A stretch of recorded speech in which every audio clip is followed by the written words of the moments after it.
Hello, I'm Dr. Rob Steffen, and welcome to the site of Epidauros. We're located in the Argolid in the northeastern Peloponnese, and the site that you're looking at right here dates all the way back to the 6th century BC. Now, if you're feeling a little sick and tired of, say, your homework or midterm exams, Epidauros is exactly where you'd want to be. And that's because it was one of the most famous healing sanctuaries in the entire Greek world. People would come from all over the Mediterranean to have their diseases cured right here. But it's not just a single monument. We have a temple, we have a bath complex, we have a hotel, a restaurant, and even a theater to make your stay as enjoyable as possible. So even if you're feeling a little down, journey with me as we investigate Epidauros. I promise you'll feel a little bit better. Now, the sanctuary here at Epidauros is dedicated to Asclepius, god of medicine. And even though he became a pretty important god later on, Asclepius had a rather terrifying and tragic birth. You see, his father's Apollo, and Apollo ended up sleeping with a mortal woman by the name of Coronis. Now that's all well and fine, and Coronis got pregnant with Apollo's child, but then later on, she went to sleep with a mortal man, and Apollo did not take kindly to this. In one version of the story, it's his sister Artemis who drew her bow, let fly an arrow, and slew Coronis. And according to another version, it was Apollo himself who did the deed. Either way, as Coronis lay on the funeral pyre, ready to be lit ablaze, Apollo rushed in to save his unborn child. That child, of course, was Asclepius. Now, as the god of wisdom, Apollo ended up, really valuing education, and he sent young Asclepius to be raised by the centaur Chiron, wisest of all the centaurs, and the teacher of Achilles and Jason of Jason and the Argonauts as well. And while with Chiron, Asclepius learned the healing arts, getting so good at it, in fact, that one day he surpassed both Chiron and Apollo in those abilities. So let's head on inside and see the monuments dedicated to Asclepius.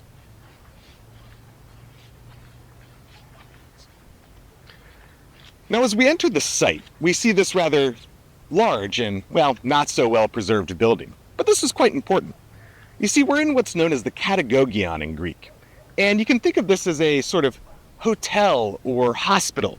But this is where the patients and the families of the patients would have stayed and slept during the visit to the sanctuary of Asclepius. Now, the remains that you can see today, they date back to the 4th and the 3rd century BC. And what I want you to be able to picture is that families from all over the Greek world would have stayed in rooms kind of on the outskirts of this building. I then am standing in the central courtyard. And this is where they would have slept and rested as they prepared to go into the sanctuary and be healed by the god Asclepius. Here we are at what are known as the Greek baths at the site of Epidauros. These date back to around 300 BC, centuries older than all the other bath complexes here and many throughout the Greek and Roman world. Now, the bath complexes would have been fed by water coming through this conduit right here into this structure, and then it would have filled a series of different rooms and tubs. Those rooms are frequently separated by temperature. So you would have a warm room, you would have a hot room, and you would have a cold room, and you'd go through that process to cleanse yourself. Now, the heating system here is quite interesting. It's known as something called a hypocaust. And the way that would have worked is that the floor actually would have been raised off the ground by a series of bricks. So then you'd have a wooden floor above that. And then there would have been a furnace somewhere where they would, stoke a fire. The heat then would flow under those floorboards and be able to heat the water in those rooms. So you can think of this as you look around and go through as one of the main areas for cleansing the body as you enter the site and sanctuary of Asclepius at Epidauros. Now, what we're looking at right here is another piece of support infrastructure to visitors to the site of Epidauros and the healing sanctuary of Asclepius. Now, we saw that with the Catagogion, that was kind of a hotel, a place for the patients and their families to stay when they visited the site. And we saw with the bath complex that that's a place for them to cleanse themselves prior to entering the sanctuary. Here what we're looking at is known as the Hestiatorion. And in the early days, archaeologists actually thought this was a gymnasium, right? A place for athletic training. And we still think that probably a little bit of that took place inside. However, more recent investigations suggest that this was actually a very large banqueting hall. Think of it like a restaurant, right? So you would stay in the Catagogion, you'd cleanse yourself in the baths, and then you'd come over to the Hestiatorion to have your lunch and dinner. Ritual meals in honor of the god Asclepius. Now the building itself dates to around 300 BC, and we can see in the center that it was added on to later in the Roman period with something known as an Odeon, a kind of smallish theater complex where musical performances would have taken place. Finally, behind me here, we're looking at something known as the propylon, or the monumental gate, and this would have served as the monumental entranceway into the banqueting hall. The building came to an end around the 1st or 2nd century AD, as it was destroyed by pirates from Cilicia, located in modern-day Turkey. Alright, so we are now in a building known as the Temple of the Egyptian Gods. And if that sounds a little bit weird, considering the fact that we are in Greece, well, it actually makes sense with the way that Greek and Roman religion worked. You see that one of the common traits there is that they would adopt the gods of various cultures that were associated with the same types of characteristics and traits as their own. And so as a healing sanctuary, right, dedicated to the god Asclepius, they would have looked for gods in other cultures also associated with healing. And in the Egyptian context, this would have matched up with gods like Osiris and Isis and Horus, Harpocrates, and even Imhotep, the original designer of Djoser's step pyramid at Saqqara. Now this process is known as syncretism, right, the matching up of gods with similar traits across different cultures. And it makes sense in such a broad and international sanctuary such as this, where people from all over the Mediterranean would have come together for the process of healing.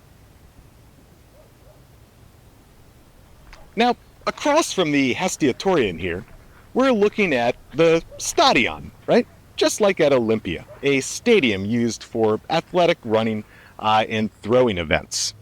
Now, the Stadion at Epidauros was built in the 5th century BC, and then added to over the years. So the stone seating you see is actually a kind of somewhat later development. Now this gives us a good chance to kind of reflect on the similarities and differences between the Stadion here and at Olympia, right? So the stone seats themselves, that's something that you get here, but not at Olympia. The columns that you have in the foreground down there, those actually would have served as a kind of monumental entranceway into the track itself.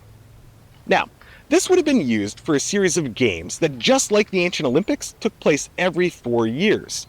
And they would have been, of course, dedicated to the god Asclepius.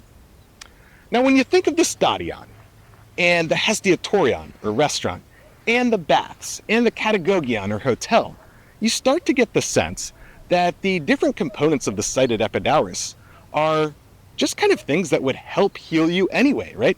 Getting a good night's sleep, eating a good meal, cleansing yourself, exercising. These are all things that, in addition to the kind of religious component of being a sanctuary to Asclepius, would naturally help heal the body. Here we are in the heart of the sanctuary of Asclepius at Epidauros. And behind me right here, what we're looking at are the foundations of the Temple of Asclepius. Now, they're not much to look at right now, but in antiquity, this would have been a large Doric temple, right? The bowl-shaped capitals, the thick columns sitting on the stylobate, that sort of thing. And inside the naos, or the inner sanctuary, would have been the cult statue of Asclepius. And honestly, he looks a lot like Zeus, right? Kind of an old buff dude, long white flowing hair, big old beard, that sort of thing.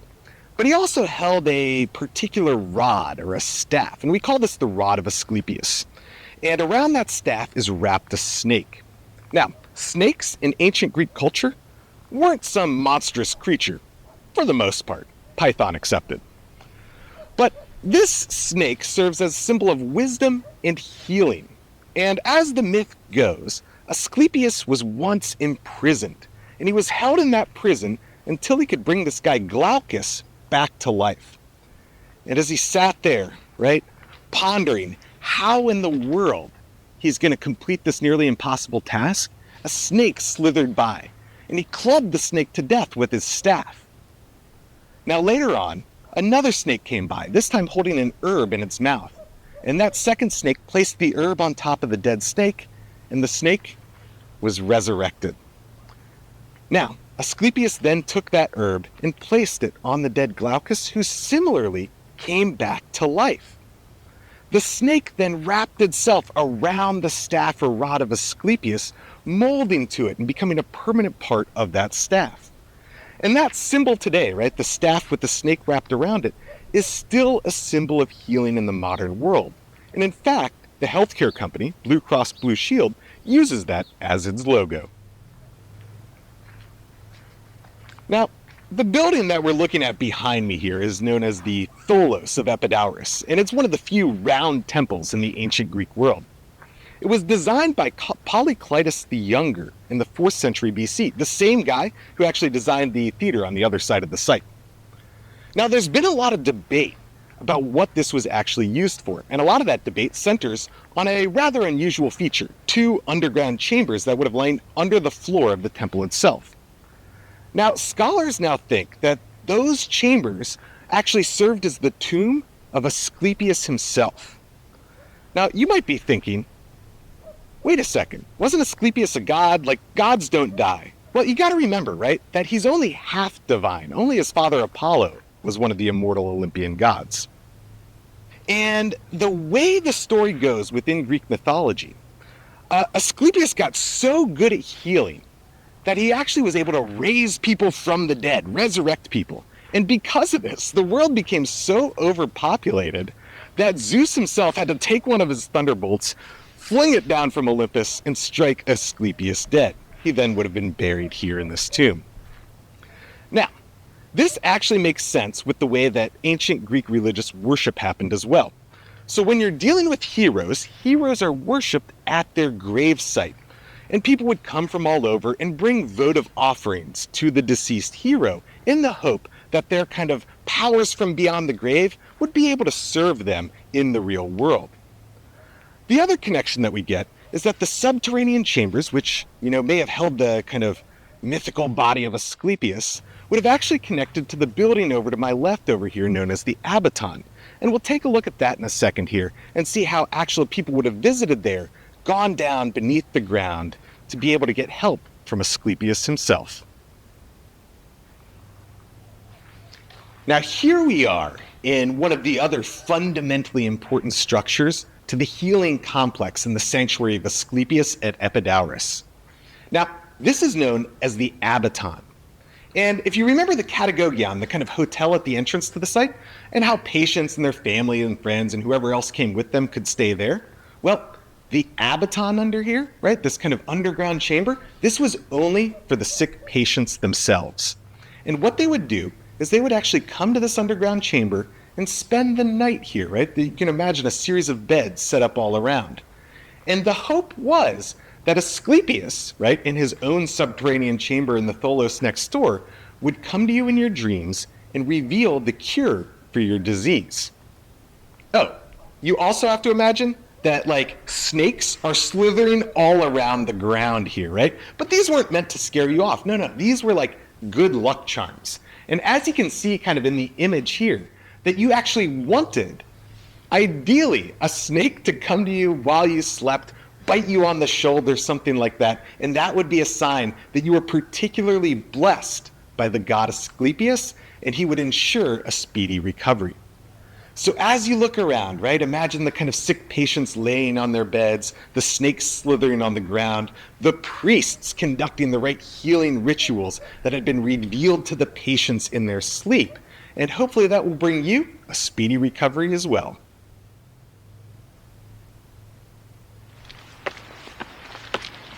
All right, so here we are in the most magnificent monument of all of Epidauros.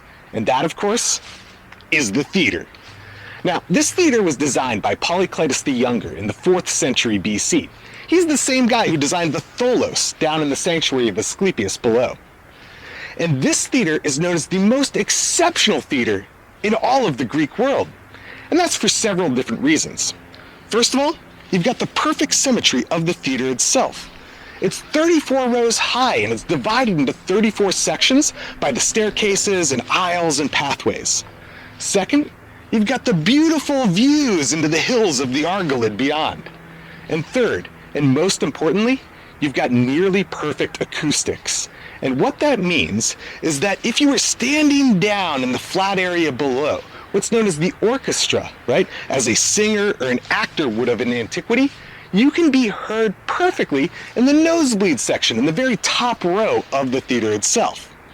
Now, this theater is so well designed that it's still used today as a site of performances for visitors to Epidauros.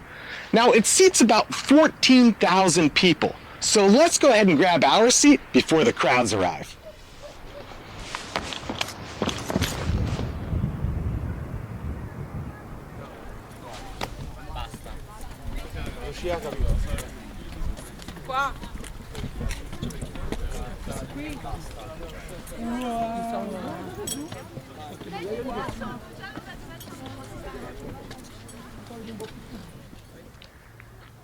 Here we are now in the orchestra of the theater of Epidauros. That's the flat area here where the performances would have been put on.